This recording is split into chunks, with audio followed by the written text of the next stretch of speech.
focusing on the intersection of people and process. Britt Toohey, a senior software engineer at Mural, will be talking through code review best practices.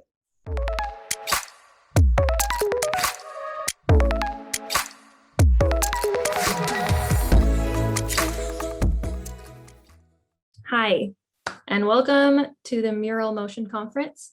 I hope you're having a good time and enjoying it. This session is called Code Reviews Best Practices, and I'm Brittany Toohey, but you can call me Britt, that's fine. Today, I'm going to talk about how, as developers, we are giving and receiving feedback all the time through code reviews, and it's critical to consider the human experience around these reviews. So we'll cover some best practices for both the reviewer and the author to transform your code reviews from confrontational to confidence building. So first, a little bit about me is that I've been writing code for about 13 years now, which is crazy, and professionally for about 9. I'm currently a senior software engineer at Mural, and I've been working there for about 4.5 months now. I also enjoy mentoring, especially young people and those who are interested in careers in tech. I also have occasionally tutored for a local boot camp that I think is really fun too. Most of the content of my talk has come from some research that I've done combined with some of my own personal experiences with code reviews and some of the different personalities and mindsets that I've observed in my career. So for example, if you have ever participated in a code review, chances are that you know what I mean when I say that things can sometimes get confrontational. You know, the author's like, oh, so you think I'm coding the wrong way? You're the one coding the wrong way. My way is the right way. And it doesn't have to be like this. It doesn't have to be confrontational, right? Code reviews can actually be really great for you and your team cohesion and overall morale. So some benefits of code reviews are increased code quality. You're fixing and finding bugs earlier, and so it reduces the cost of finding those bugs later on. You're having shared standards. There's consistent in style and structure across the code base. And also a little bit of gatekeeping can help hold team members accountable to each other, making sure that you include tests and that sort of thing. Also, code reviews and a good code review culture promotes mentoring and learning. So you have different perspectives and sometimes better suggestions on how to improve the code. And there's also a lot of domain-specific knowledge that can get shared. For example, someone with experience with performance issues can give feedback about the performance impact of certain changes that a junior developer or somebody who's new to the code base might not know about. And so again, just because you have code reviews doesn't mean that you're getting all these benefits automatically. Implementing code reviews in your dev teams isn't enough.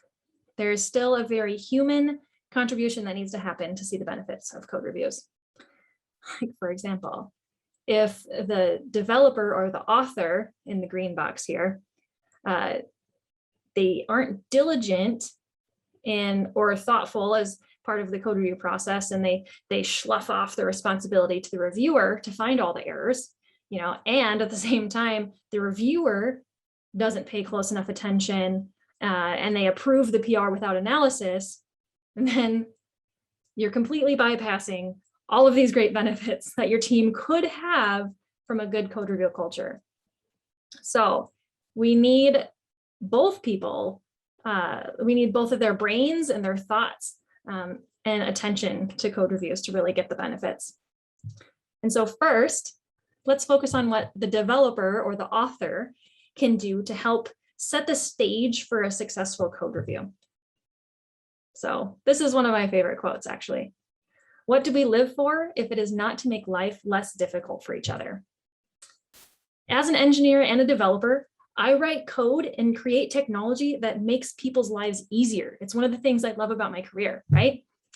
And as a developer author, by making your code easy to review, it'll make life easier for the reviewers, right?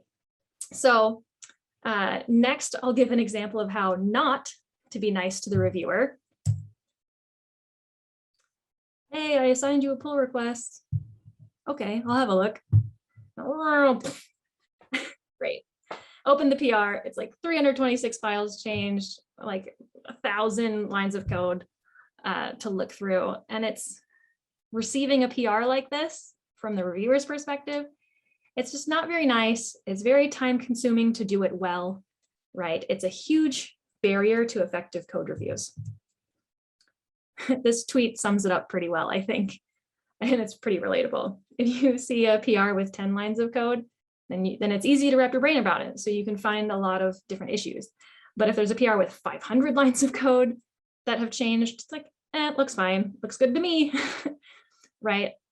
And it's because, you need the PRs to be smaller in order to make it digestible and to make it time efficient, right? So research has shown that bug detection per line of code goes down rapidly after 400 lines of changes. So it's probably good to personally set a goal to like never go over 400 if possible. And even then, it's better to aim between 100 and 200 lines of changes. It's usually a better chunk of code to have. And so why are large PRs a problem? It's because complex code has more bugs. It just does, right? So how do we make them smaller? Like that makes sense that big ones are bad. How do we make them smaller? There's a couple of ways, maybe having a discussion before you start that says, what are the main steps of my task, right? Or what are the subtasks that I can do in smaller steps? And having maybe a design review to discuss how to break it up into pieces. But you can only try so much. What if the PR just has to be large, right?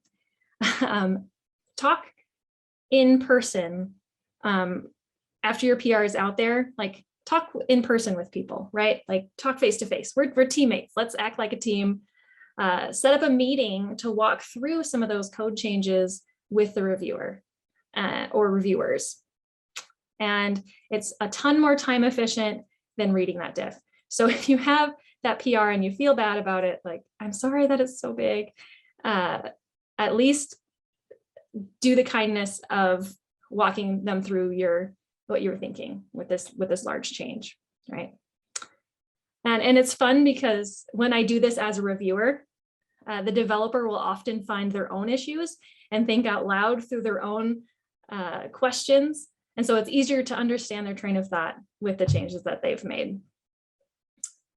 Much more efficient than trying to make sense of thousands of lines of code changes. So now back to the perspective of the author. You've just finished coding this new feature and you're so proud of yourself for having a reasonably sized PR now. And you're ready to request some reviews, but wait, before you send out that PR link, please proofread your own diff, right? Did you accidentally commented out code that you had commented out for debugging reasons, right? That you do not want to have merged. Did you leave any stray to-do comments anywhere that you forgot to go back to? Just proofread your own diff, please. And also, it's a huge deal when you can provide any helpful context for the reviewers. It also helps the QA too. So is there a related JIRA story or a specification or bug ticket related to this code change? Something that I really enjoy that Mural does well is we often do like a Loom video. And Loom is a piece of software that you can just record short, quick videos. It's great. But also there's screen to GIF, which is especially helpful for UI changes, right? It's much easier to understand and give feedback about something that's visual when you have a picture of it, as opposed to trying to, compose CSS in your brain, right? And so provide the context that helps make reviewing your code easier. And a quick automation tip is that you can avoid a lot of the nitpicky style choices and conversations by just getting your team together and agreeing on some linter rules and then having a linter enforce those style guides, right? As a team, you can make the decision once and avoid so many discussions and distractions and decisions later on. And as a new dev on the team, right, I would much rather have a machine tell me that the spaces are off instead of having a debate with a human about it, right? Because different companies even do it differently.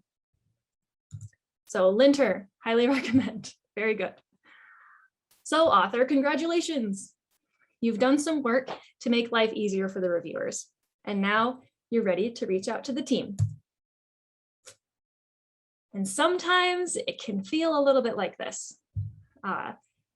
No one takes criticism well, especially when the subject is trying their hardest, right? Think of junior developers, but also think about people who are new to the team. They're trying to prove themselves and trying to show that they're worthy of being here, right? And being hired. Sure, like some people view code reviews with an open mind and look for opportunities to learn, right? I'm giving this talk, so I like to think that I have that mindset, but it's really not the norm, and that attitude can really vary depending on the day. Some days it's easier to receive feedback than others, So the author braces for impact, sends their PR link to the team, and then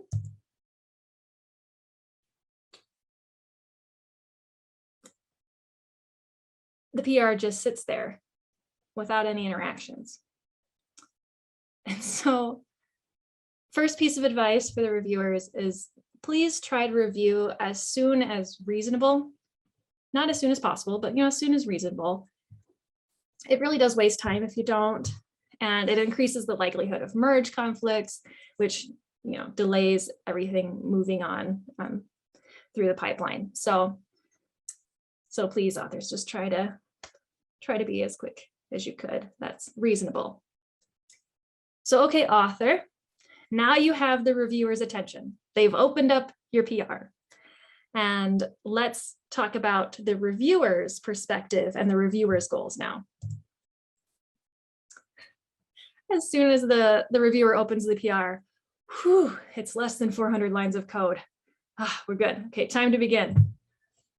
And the most important job of the reviewer is to find and fix all the bugs and/or issues in the code. False. It is true that finding and fixing bugs is an important benefit of code reviews. However, that's not the most healthy mindset to have. The first thing that I like to have as a mindset of a reviewer, or like that I recommend, is first, assume that the code is already good, right? People on your team are competent developers, otherwise you wouldn't have hired them. But at the same time, think, does it need to be better? Second goal is, as a reviewer, and even not all reviewers are senior devs, right? But especially senior developers have a responsibility to encourage and be kind to the people on their team, especially the more junior developers. But everyone should be nice to everyone, right? But how do we create a positive code review culture as reviewers? I have some ideas for you. First is beware of the tone, right? As a reviewer, I don't think that you intend to be mean or cruel most of the time, but it's super easy for text to feel judgmental sometimes, even when that's not your intent. So one way to kind of avoid that is by avoiding the word you in your comments and responses. So for example, in a PR, you might say something like, you misspelled successfully, right? But instead you could say typo, successfully, arrow, successfully. The first one could very easily be interpreted as you messed up, right? But the second one is more of the subliminal message is, there's a typo, here's how to fix it. And you don't even make them go look up in the dictionary how to spell it, right? You give it to them right there. So as a reviewer, you can also be considerate and kind to the developer author.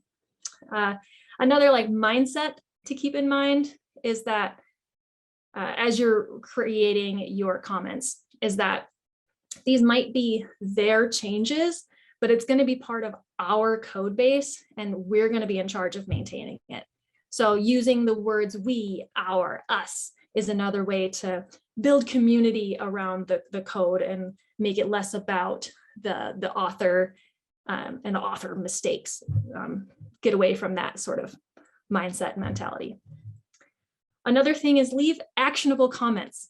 Don't leave the author guessing if they've addressed your concern or not, right? Be specific. And an example of this is like variable names. This is personally, the naming thing is a sort of trigger for me.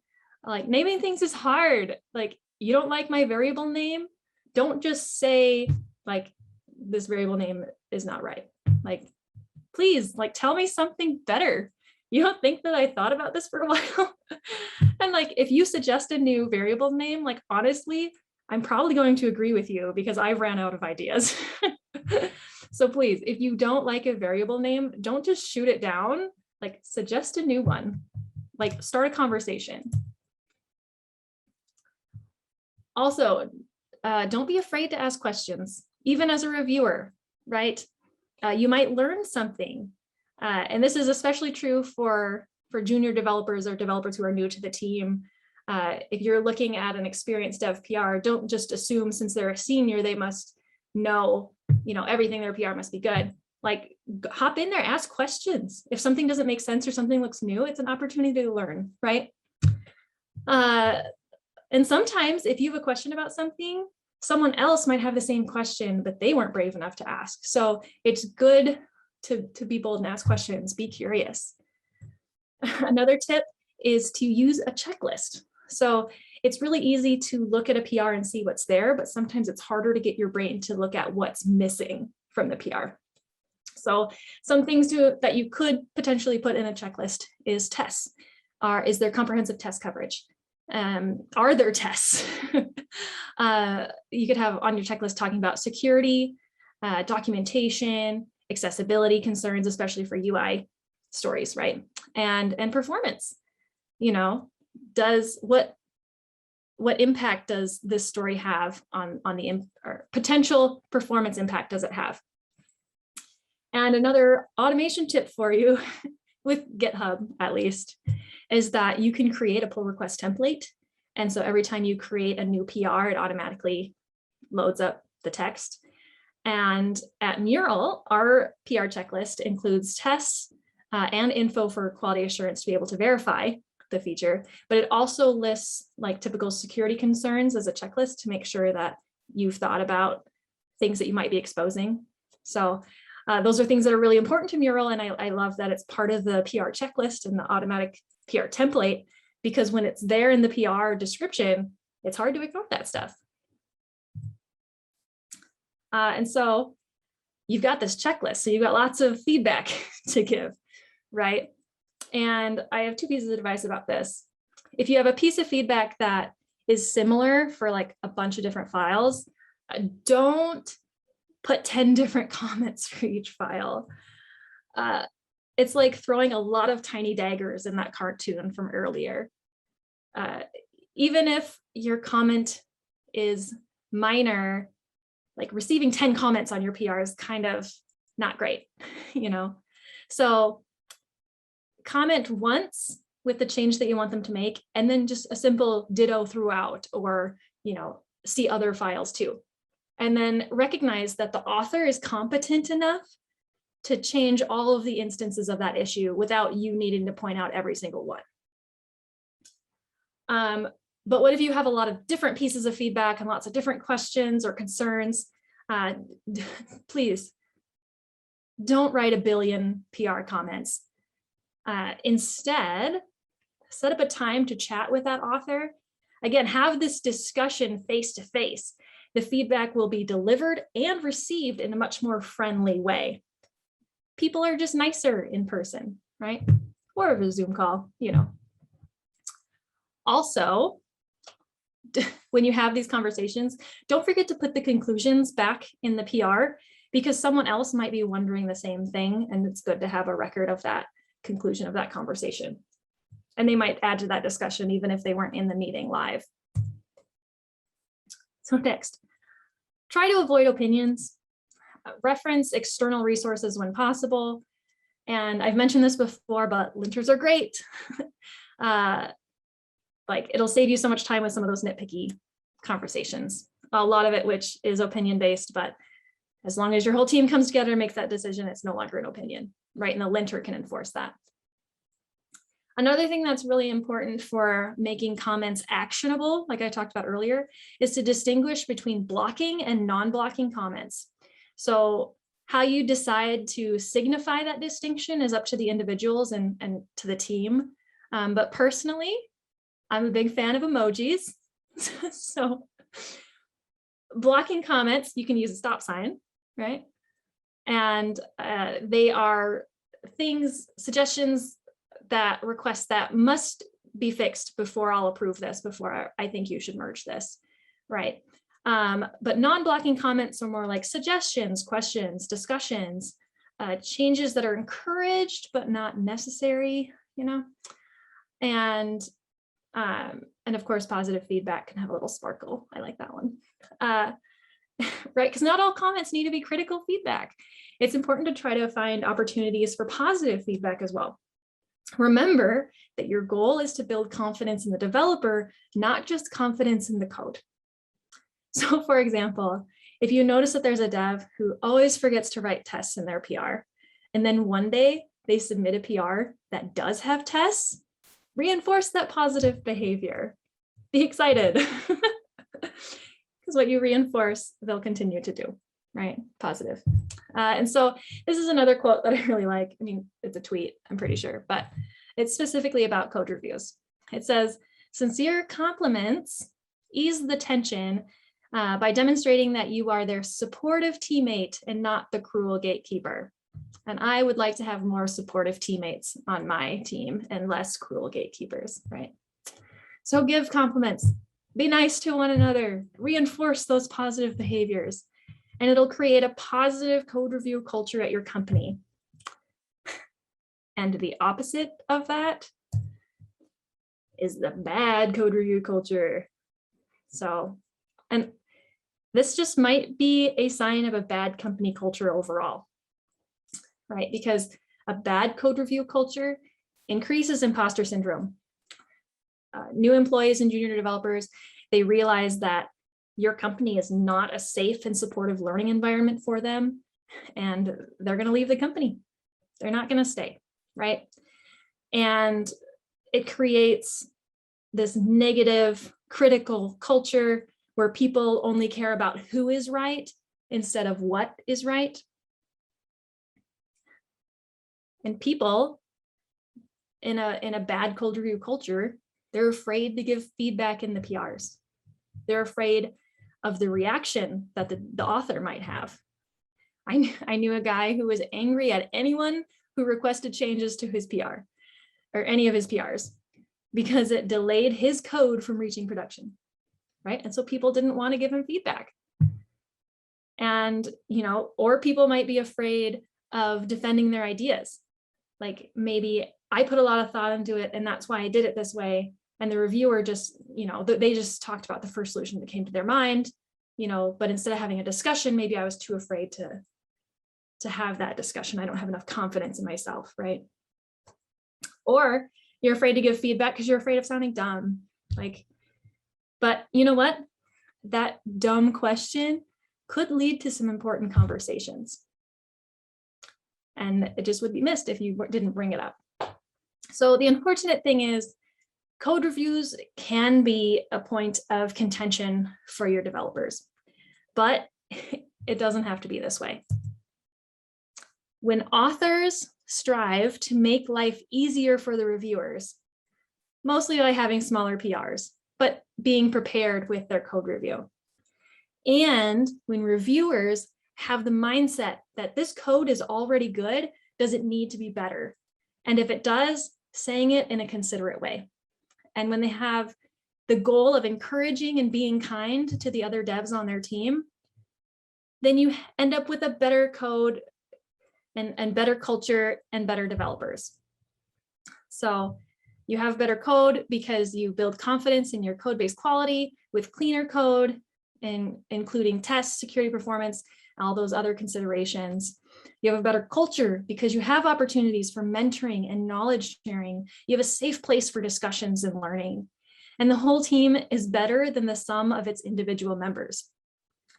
And you end up with better developers. You build the confidence of team members. They like learning and contributing, and they feel like what their work they're doing is meaningful and helpful. And you have better retention. So the things that they're learning stay with the company. So in summary, as developers, we're giving and receiving feedback all the time through code reviews. And it's critical to consider this human experience of these code reviews. So today, I've shared some best practices for both the author and the reviewer to transform your code reviews from confrontational to confidence building. Thank you. And if you have any feedback or want to connect, you can send a message to me on LinkedIn at linkedin.com/in/Brittany Toohey. Enjoy the rest of the conference.